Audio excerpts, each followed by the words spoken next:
வணக்கம். நான் ஆஸ்ட்ரோ அமிர்தா பேசுகிறேன். இன்றைக்கி நம்ம பார்க்க போகிற ஆஸ்ட்ரோ டிப் எதை பற்றி என்றால், வியாழக்கிழமையும் பூச நட்சத்திரமும் ஒன்றாக கூடி வந்தால் அந்த நாளை எத்தகைய பூஜைக்கு உரிய நாளாக எடுத்துக்கொள்ளலாம் என்பதை பற்றி தான்.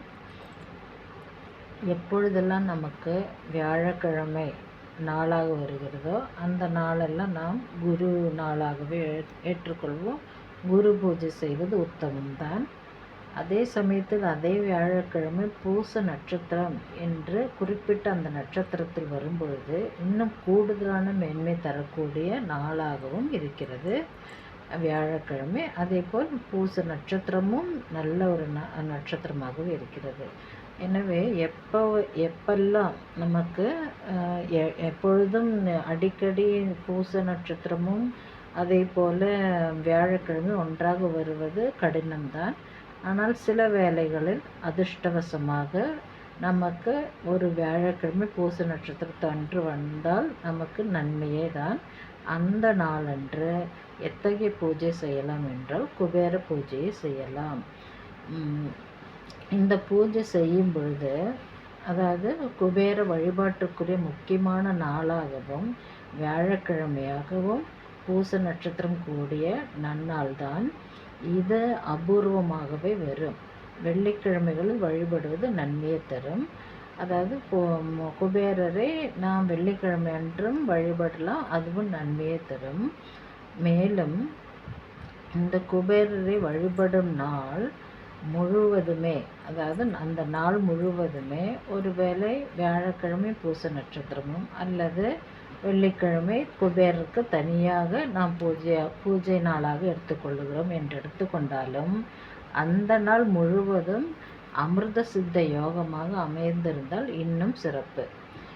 அதே போல் லக்ஷ்மி குபேரரை வழிபடும் வீட்டில் கடனோ பழைய பொருட்களோ வாங்க வேண்டிய நிலையே வராது. இது ஐதீகம்தான். அதேபோல் பணப்பற்றாக்குறை நீங்கவும், தண்ணீர் கஷ்டம் விலகவும், சுவையான உணவு தினமும் கிடைக்கவும், செல்வாக்கு உயரவும் இந்த குபேரரை வணங்கலாம். குபேரரை வணங்கும் பொழுது முதலிலே நான் சில தகவல்கள் குபேரரை பற்றி சொல்லியிருப்பேன். குபேரரை வழிபடும் பொழுது நமக்கு பண வசதி மட்டுமல்ல, கல்வி வசதியும் அதேபோல் தனக்குத்தானே நல்ல தைரியமும் மன தைரியமும் வரக்கூடிய அந்த நன்மை. எந்த நன்மை? அதாவது நல்ல கல்வியும் நல்ல தைரியமும் நல்ல பணமும் இவற்றையெல்லாம் தரக்கூடிய ஒன்று கூடிய தெய்வமாகவே நாம் குபேரரை எடுத்துக்கொள்ளலாம். எனவே எப்பொழுதெல்லாம் நமக்கு பூச நட்சத்திரமும் வியாழக்கிழமையும் ஒன்று கூடி வருகிறதோ அன்று குபேரனை வழிபடுவது அந்த அளவுக்கு நன்மை தரும்.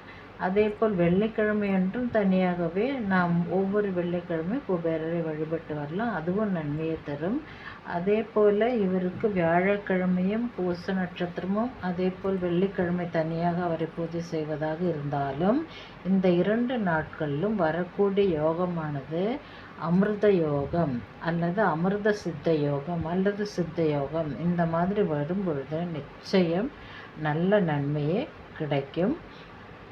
எனவே நீங்கள் உங்களுடைய வீட்டில் செல்வ வளமும் கல்வி வளமும் அதேபோல் உற்றார் உறவினரிடம் நல்ல தொடர்புடன் இருந்து சமுதாயத்தில் நல்ல ஒரு தைரியசாலியாக வாழவும் நீங்கள் எப்பொழுதும் குபேரரை வணங்கலாம். ஆனாலும் எப்பொழுது வணங்கினாலும் ஒவ்வொரு வியாழக்கிழமையும் ஒவ்வொரு வெள்ளிக்கிழமையும் தனிப்பட்ட முறையில் குபேரரை வணங்குவது மிகவும் சிறப்பை தரும்.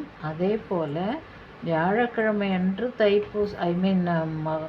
வியாழக்கிழமை அன்று பூச நட்சத்திரம் வருமானால் நீங்கள் நிச்சயமாக அதிர்ஷ்டசாலி தான் என்றே கூறுவேன். அது மட்டுமல்லாமல் நீங்கள் வியாழக்கிழமையும் வெள்ளிக்கிழமையும் அதே போல் அமிர்த சித்த யோகம் கூடிய நாட்களில் நீங்கள் இந்த மாதிரி குபேரரை வணங்கி வரும்போது நிச்சயம் உங்கள் பொருளாதாரத்தில் மேன்மை காணலாம், கல்வியில் மேன்மை காணலாம், அதே போல் தைரியசாலியாகவும் இருக்கலாம். நிச்சயம் இந்த இத்தகைய பூஜைகள் அனைத்தும் உங்களையும் சரி உங்கள் குடும்பத்தை சரி நல்ல வழியிலேயே நடத்தி செல்லும். எனவே இந்த வீடியோ உங்களுக்கு பிடித்திருந்தால் மற்றவருக்கு ஷேர் செய்யவும், அதே போல் சப்ஸ்கிரைப் செய்ய மறக்க வேண்டாம். Bye from Astro Amrita.